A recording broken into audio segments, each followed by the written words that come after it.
हम लोग पराली जलाने वाले किसानों को आजकल गालियाँ तो खूब देते हैं, लेकिन हमारे बचपन में ऐसा कुछ नहीं था और कुछ और ही तरह का मंजर होता था।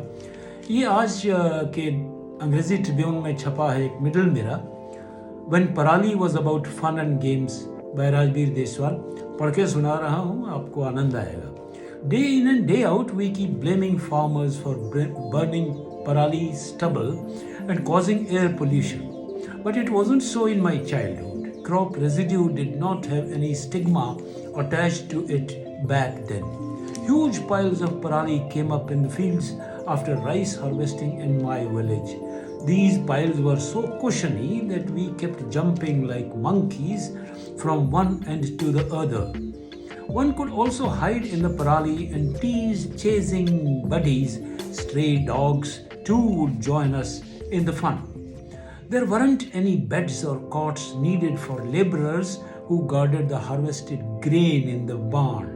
They would lie curled up in the parali in groups the whole night, without even having anything to cover them but the stubble itself.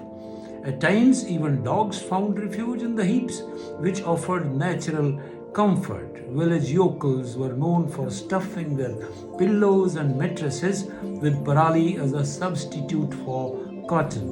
Yes, we did burn parali, but only a small bunch to light a bonfire during the nippy nights when a gaggle of boys and street urchins stayed out of their homes a little longer in the evening to warm oneself up near that fire around which the friends sat chatting was a very enjoyable experience.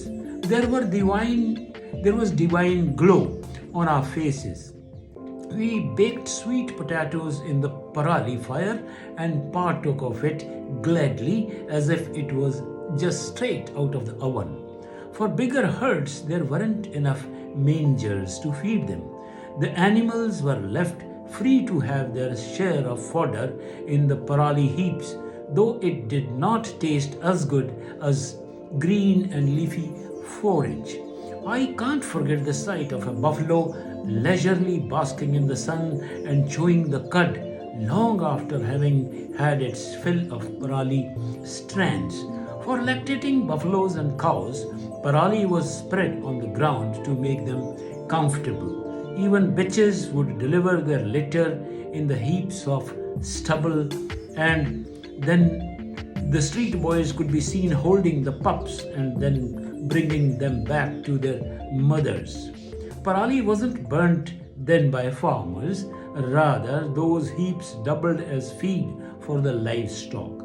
The stock would be consumed within a month or two, and there was no pollution of any kind. Though parali can be compressed into fodder pellets and has other uses as well, I remember it best for what it offered during those fun-filled childhood days.